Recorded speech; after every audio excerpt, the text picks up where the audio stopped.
Hello guys, welcome back to my channel. അപ്പം ഇന്നാണ് നമ്മുടെ +1 ഇമ്പ്രൂവ്മെൻറ്റിൻ്റെ റിസൾട്ട് വരുന്നത്. അതിനു മുമ്പായിട്ട് നമ്മുടെ ചാനൽ ആദ്യമായിട്ടാണ് കാണുന്നതെങ്കിൽ എല്ലാവരും സബ്സ്ക്രൈബ് ചെയ്ത് സപ്പോർട്ട് ചെയ്യുക. അപ്പം എനിക്ക് +1-ൽ 3 സബ്ജക്റ്റിനായിരുന്നു A+ എനിക്ക് പോയിട്ടുണ്ടായിരുന്നത്. ബയോളജിക്കും ഇംഗ്ലീഷിനും അതുപോലെ തന്നെ കെമിസ്ട്രിക്കുമായിരുന്നു. ഞാനപ്പം 2 സബ്ജക്റ്റാണ് ഇമ്പ്രൂവ്മെൻറ്റ് ചെയ്തത്, ബയോളജിയും അതുപോലെ തന്നെ കെമിസ്ട്രിയും. കെമിസ്ട്രിക്ക് എനിക്ക് +1-ൽ 44 മാർക്കായിരുന്നു ഉണ്ടായിരുന്നത്. ബയോളജിക്ക് എനിക്ക് 47 മാർക്കായിരുന്നു ഉണ്ടായിരുന്നത്. പിന്നെ ഞാൻ കുറേ നേരമായിട്ട് റിസൾട്ട് നോക്കുന്നുണ്ട്, 10 മണി തൊട്ടേ നോക്കുന്നുണ്ട്. ഇപ്പോൾ സമയം 12:30 ആയി. ഇതുവരെ റിസൾട്ടിൻ്റെ ഒന്നും കാണിക്കുന്നില്ല. ഞാൻ കുറേ സൈറ്റിലൊക്കെ കയറി നോക്കി, ഒന്നും കിട്ടുന്നില്ല. അപ്പോൾ ഒരു 2 മണിയൊക്കെ ആകുമ്പോഴാണ് റിസൾട്ട് വരുന്നതെന്നാണ് പറഞ്ഞത്. ബയോളജിയുടെ കാര്യത്തിൽ ഇമ്പ്രൂവ്മെൻറ്റ് ആവത്തില്ല, കാരണം എനിക്ക് ഞാനൊന്നും പഠിച്ചിട്ടില്ലായിരുന്നു. ഞാൻ വെറുതെ ജസ്റ്റ് ഒന്ന് പോയി അറ്റൻഡ് ചെയ്താണ്. എന്തായാലും ഇമ്പ്രൂവ്മെൻറ്റ് ചെയ്യുന്നുള്ളത് കൊണ്ട് എന്നെപ്പോലെ തന്നെ ആയിരിക്കും കുറേ ആൾക്കാരും. ഇത് 2 മണിയൊക്കെ കഴിഞ്ഞിട്ടുണ്ട്. റിസൾട്ട് ഞാൻ ഇപ്പോഴും ചെക്ക് ചെയ്തുകൊണ്ടിരിക്കും. അപ്പോൾ 3 മണി എന്നാണ് പറയുന്നത്. ലോഡ് ആവുന്നില്ല ഇത്. ഓക്കെ,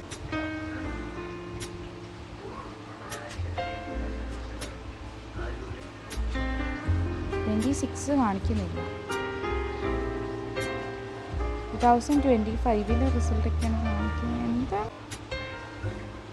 ഓക്കെ, അപ്പോൾ ഒരു 3 മണിയൊക്കെ ആകുമ്പോഴാണ് റിസൾട്ട് എന്നാണ്. എനിക്ക് 10th 78% ആയിരുന്നു മാർക്ക്. +1 ആയപ്പോൾ എനിക്ക് 89.2 ആയിരുന്നു.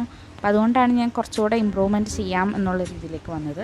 10th വെച്ച് നോക്കുമ്പോഴത്തേക്കും ഞാൻ ഇപ്പോൾ കുറച്ചൊക്കെ ബെറ്ററാണ്. മാത്രമല്ല, ഞാൻ കുറച്ചുകൂടെയൊക്കെ പഠിക്കാൻ തുടങ്ങി. 10ൽ പഠിക്കുന്ന സമയത്ത് ഞാൻ ബുക്കെന്ന് പറയുന്ന സാധനം ഞാൻ കൈകൊണ്ട് തുടത്തില്ലായിരുന്നു. 3 മണിക്ക് റിസൾട്ട് വരത്തുള്ളൂ. അപ്പോൾ അതുവരെ ഞാൻ കുറച്ച് കാര്യങ്ങൾ നിങ്ങളോട് ഷെയർ ചെയ്യാമെന്ന് വിചാരിച്ചു.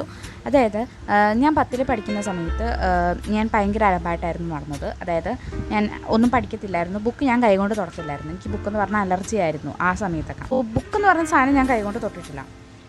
എനിക്ക് 10ൽ റിസൾട്ട് വന്നപ്പം ഒട്ടുമിക്ക സബ്ജക്ട്സിനും എനിക്ക് B+ ആയിരുന്നു കിട്ടിയത്. എനിക്ക് 78% മാത്രമേ ഉണ്ടായിരുന്നുള്ളൂ. അതെന്ന് വെച്ചാൽ ഏറ്റവും ലോ ആയിട്ടുള്ള മാർക്കാണത്. പിന്നെ എല്ലാവർക്കും നല്ല മാർക്ക് ഉണ്ടായിരുന്നു കേട്ടോ, എനിക്ക് മാത്രമായിരുന്നു അത്രയും കുറവ്. അപ്പം എനിക്കത് ഭയങ്കരമായിട്ട് ഹേർട്ടായി. കാരണം ഞാൻ പഠിക്കാത്തതുകൊണ്ട് തന്നെയാണ്. പക്ഷെ എന്നാലും എല്ലാവരും വന്നിട്ട് ചോദിക്കുന്ന മെയിൻ ക്വസ്റ്റ്യൻസാണ്, എത്ര A+ ഉണ്ടായിരുന്നു തന്നെയാണ് അത് മെയിനായിട്ട് ചോദിക്കുന്ന ക്വസ്റ്റ്യൻസ്.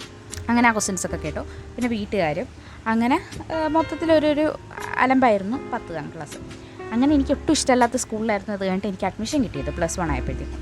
അങ്ങനെ ഞാൻ ആ സ്കൂളിൽ പോയി. അപ്പോൾ തന്നെ വിചാരിച്ചു, ഓക്കെ മൂഞ്ചി, ഇനി ഒന്നും പറഞ്ഞിട്ട് കാര്യമില്ല എന്നുള്ള രീതിയിലായി.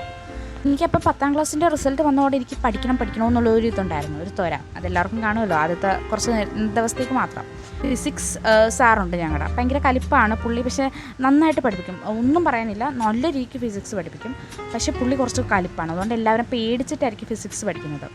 കുറച്ച് നാളത്തെ ക്ലാസ്സൊക്കെ കണ്ടു, ഒന്നും മനസ്സിലാവുന്നില്ല. കാരണം 10ലെ ബേസിക് പോലും നമുക്കറിയത്തില്ല. ഞാനൊരുമാതിരി മറ്റേ ഫ്രണ്ട്സിലെ ജയറാം ഇരിക്കത്തില്ലേ, അതേപോലെയായിരുന്നു ഞാൻ ഇരുന്ന് വെച്ചത് ക്ലാസ്സിൽ. കാരണം ഒന്നും അറിയത്തില്ല, മാത്സും ഫിസിക്സും എന്നൊക്കെ പറഞ്ഞാൽ ഒന്നും അറിയത്തേയില്ല. പിന്നെ കെമിസ്ട്രിയുടെ കാര്യം പിന്നെ പറയാനില്ല, ഓർഗാനിക്കൊക്കെ എനിക്ക് തീർന്നു, ഒന്നും അറിയത്തില്ലായിരുന്നു. പഠിക്കണമെന്ന് പക്ഷേ ആഗ്രഹമുണ്ട്, പക്ഷേ എവിടെ നിന്ന് തുടങ്ങണം എന്നൊന്നും ഒരു ഐഡിയ ഇല്ലായിരുന്നു എനിക്ക്. എങ്ങനെ പഠിക്കണം അതൊന്നും എനിക്കറിയത്തില്ലായിരുന്നു. ഞാനാണെങ്കിൽ എല്ലാ പരീക്ഷയ്ക്കും ഞാൻ തോറ്റു. ആദ്യം എഴുതിപ്പിച്ച എല്ലാ പരീക്ഷയ്ക്കും, അതായത് ഓൺ എക്സാം നടത്തില്ല, കാരണം അഡ്മിഷനൊക്കെ കാരണം ഓണപ്പരീക്ഷയൊന്നും നടത്തത്തില്ല. അത് കഴിഞ്ഞിട്ട് സ്കൂളുകാർ തന്നെ എന്തെങ്കിലും ഒരു ചെറിയ എക്സാമൊക്കെ ടെസ്റ്റൊക്കെ ഇടുമല്ലോ, ആ പരീക്ഷയ്ക്കായിരുന്നു. അങ്ങനെയുള്ള എല്ലാ പരീക്ഷയ്ക്കും ഞാൻ നല്ല അന്തസ്സായിട്ട് തോറ്റു. പറ്റാവുന്ന പരീക്ഷയ്ക്കൊക്കെ കോപ്പി അടിക്കാനും നോക്കി, എന്നാലും എത്രയെന്ന് വെച്ചിട്ടാണ് കോപ്പി അടിക്കുന്നത്, എന്നാലും ഞാൻ തോറ്റു. അങ്ങനെ എല്ലാത്തിലും തോറ്റു, കോപ്പി അടിയും അങ്ങനെയൊക്കെ ആയിട്ട് തട്ടിയും മുട്ടിയൊക്കെ ആയിരുന്നു. അത് കഴിഞ്ഞപ്പോഴത്തേക്കുമാണ് ഞാൻ ക്രിസ്മസ് എക്സാമിന് തൊട്ട് മുമ്പ്, അതായത് കുറച്ച് ദിവസങ്ങൾക്ക് മുമ്പോ അല്ലെങ്കിൽ കുറച്ച് ആഴ്ചകൾക്ക് മുമ്പോ എങ്ങാണ്ട് ഇങ്ങനെ പോയിക്കഴിഞ്ഞാൽ 10ലെ പോലെ തന്നെ ആയിരിക്കും എന്നുള്ള കാര്യം. അങ്ങനെ ക്രിസ്മസ് എക്സാമിന് എങ്ങനെയെങ്കിലും ഒന്ന് പാസ്സായാൽ മതി എന്നുള്ള രീതിയിലായി.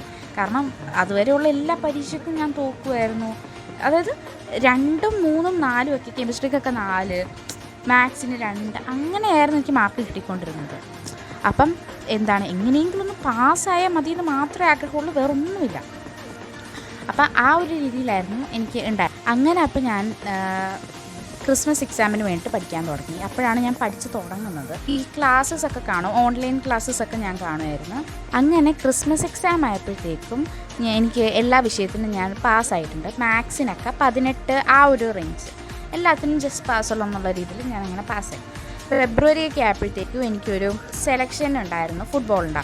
അപ്പം അതിന് പോയപ്പോഴത്തേക്കും ഞാൻ ബൂട്ടും ഷൂ ഒന്നും ഇടാതെയായിരുന്നു ഞാൻ ഓടിയത്.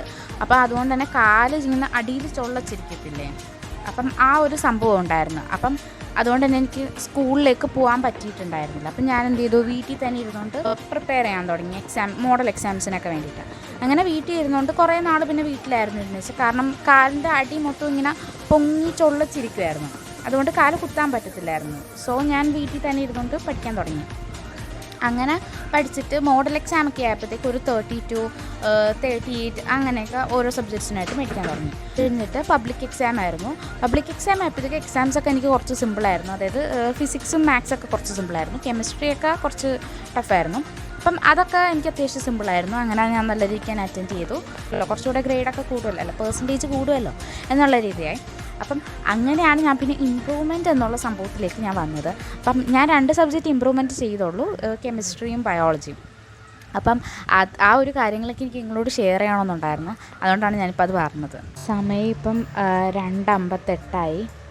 റിസൾട്ടിൻ്റെ ഒന്നും പറയുന്നില്ല. ഞാൻ കുറേ നേരമായിട്ട് നോക്കിക്കൊണ്ടിരിക്കുന്നതാണ്. ഞാൻ ഇവിടെ നോക്കിക്കൊണ്ടേ ഇരിക്കണേണ്, ഒന്നും കിട്ടുന്നില്ല.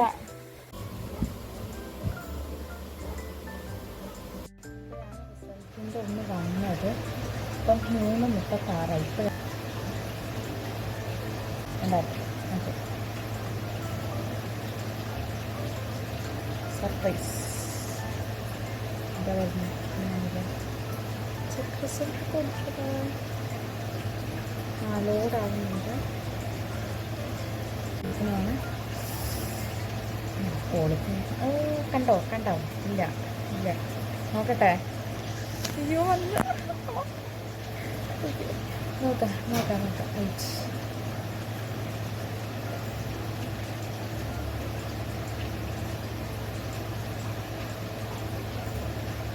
അതെ, ഞാൻ പ്രതീക്ഷിച്ചതൊക്കെ തന്നെയാണ് വന്നത്.